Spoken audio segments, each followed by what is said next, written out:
បាទជំរាបសួរបាទពុកម៉ែបងប្អូនជាកសិករទាំងអស់គ្នាអញ្ចឹងថ្ងៃនេះខ្ញុំចង់ចែកចម្លែកមកពាក់ព័ន្ធទៅនឹងការផលិតជីទឹក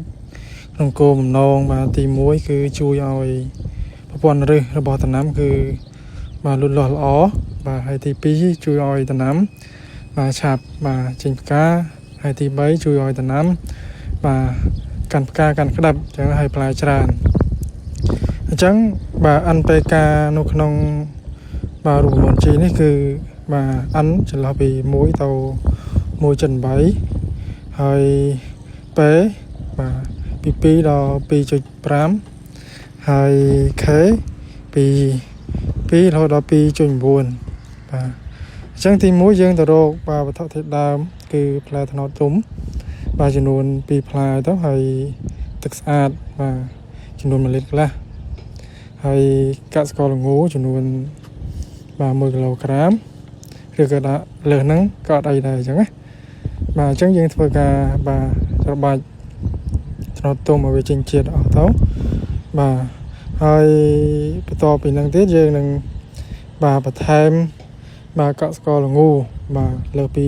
1គីឡូក៏បានដែរព្រោះវាមិនប៉ះពាល់អីទេព្រោះនៅក្នុងកសិករល្ងវាមានសារធាតុចិញ្ចឹមបន្តបន្សំទៀតដូចជាពួកបាទម៉ាញ៉េស្យូមបាទកាល់ស្យូមអីហ្នឹងហើយសង្កសីក៏មានក្នុងដែរអញ្ចឹងណាបាទអញ្ចឹងយើងធ្វើការបាទដាក់បាទកសិករល្ងរួចហើយយើងនឹងបាទផ្អាប់ទុកបាទក្នុងធុងហើយបាទយើងបិទកម្រិតឲ្យចិត្តទៅហើយទុកនៅបាទកន្លែងបន្ទប់ងងឹតកុំឲ្យត្រូវពលឺថ្ងៃជៀសវាងការបាទជីបាទបាត់បង់ប្រសិទ្ធភាពអញ្ចឹងយើងធ្វើការកូរបាទ2ដងក្នុងមួយថ្ងៃបាទដើម្បីវាឆាប់កាច់ល្អដល់ពេលដែលជីយើងបាទគ្រប់អាយុបាទ14ថ្ងៃហើយយើងនឹងបាទធ្វើការច្រោះយកទៅទឹកជីទេអញ្ចឹងណាហើយយើងច្រកនៅក្នុងបាទកណ្ដុងឬក៏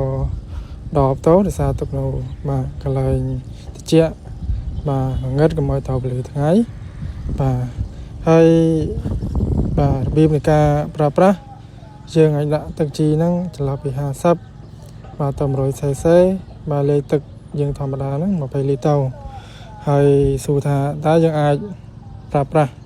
បាទលើសនឹងកម្រិតលើសនឹងបានអត់បាទប្រើបានគឺអត់ប៉ះពាល់ទេបាទអញ្ចឹងយើងបាញ់លើបាទដំណាំបាទបាញ់លើដំណាំជ្រៅផ្លែបាទមុនដំណាំចេញផ្កាកន្លះខែទៅហើយនៅពេលបាទដំណាំចេញផ្កាយើងបាញ់បាទ7ថ្ងៃម្ដងហើយនៅដំណាក់កាលដែលដំណាំកំពុងរីកផ្កាយើងអាចបាញ់